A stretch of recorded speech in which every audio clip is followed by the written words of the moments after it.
And I was killing my confidence by constantly seeking external validation, setting myself up for disappointment over and over again because I kept asking people to solve problems I was creating by never actually stopping to see what it was that I wanted.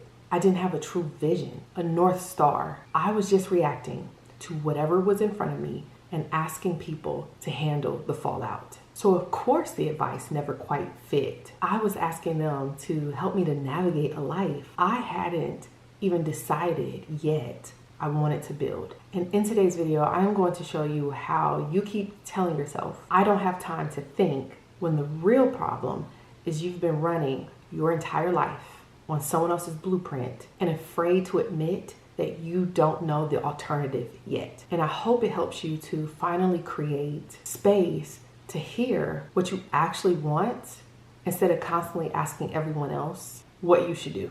Here's what I had to finally admit. I could function, I was getting things done, but I was doing it at the cost of myself, my voice, my confidence, my clarity about what I actually wanted my life to look like. And every time I asked someone else for advice, I was really asking them to help me to keep functioning inside of that version of my life. And I know this is not something that's foreign just to me. We do this often, where we ask questions like, what should I do about this career situation? Instead of, do I even want this career? How do I handle this parenting challenge? Instead of, what kind of parent do I actually want to be? How do I manage all this overwhelm? Instead of, whose life is it that I'm trying to manage anyway? Here's why the advice never fully worked. It's because we don't tell the truth, or at least the full truth. It is so much easier to be partially vulnerable when you don't have to tell the whole story and you decide to leave out the part that you're losing yourself, or that you don't trust your own judgment anymore, or the part where you have become so busy reacting to everyone else's needs, you don't even know what you want anymore. And you do this to save face. I know in my case, to appear more competent. And it's so much easier to frame it as a logistics problem instead of getting to the deeper issue that you're struggling with, right? So it's no wonder what you receive is tactical advice that errs on the side of time management or communication strategies, or just set better boundaries, right? And none of it sticks because they're just solving surface level problems. And you can't get real help when you're not honest about the real problem that you're struggling with. And you can't be real about what it is you're struggling with if you haven't spent any time with yourself trying to figure out what is actually wrong. Now, I know you're like me and you can't just hop off the hamster wheel, right? Because you have personal responsibilities and obligations that don't just pause just because you're having this existential crisis about your life. But I'll tell you what, I also knew that I couldn't keep going the way I was going because I was causing most of my own problems by never determining the direction I wanted my life to go and creating a vision for what I wanted. I needed to prioritize redirecting my life that served me and the people I care for, not choosing between them. And we live in a world that makes you feel like you have to. I don't subscribe to that. You can find a way to honor both, but it required something I had been avoiding, and I know you're avoiding too. Time to think about that. Real thinking. Not how do I put out this immediate fire and solve this immediate problem, but the kind of thinking that's going to question, what am I actually doing here? What am I actually building? What is my intent? And I know why you're not thinking like this. It's because you say you don't have time. But is that really the case? You have time to scroll on social media. You query ChatGPT, I know you do, and ask it what it thinks. You have time to research and compare yourself against what other people are doing. What you don't have, my friend, is the courage to sit with yourself and admit you have been avoiding the harder questions, right? Because real thinking requires real honesty. And real honesty means admitting that you don't have a clear vision, maybe even an idea of what it is that you want. You have been following whatever blueprint was established for you maybe 10 years ago or from your childhood or what you married into. You have been seeking tactical advice when what you need is clarity on direction. And you're afraid that if you stop moving long enough to think, you'll realize you need to change some things that you're not yet ready to change. So instead you stay busy and you outsource your thinking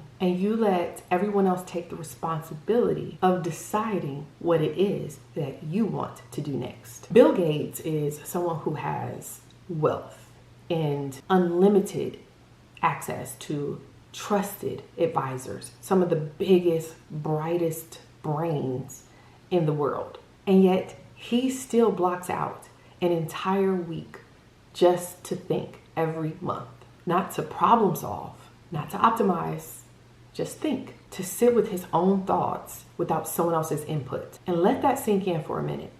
Someone who could hire and afford anyone else in the world to think for him still prioritizes his own thinking above everyone else's. I'm not telling you to take a full week off and do this. What I'm saying is that he understands something that most people don't. External wisdom is useless if you don't understand or know what it is that you're trying to build. All the advice in the world can't help you if you haven't figured out where you're trying to go. So let me share the micro habits that I started doing that helped me to stop lying to myself about creating space to think. Getting up early before my family. This had nothing to do with updating on admin work or projects or checking email. It was really about sitting in silence and asking myself, what do I want? Not what I want to do that day, without the stimulation that comes from the day kicking off.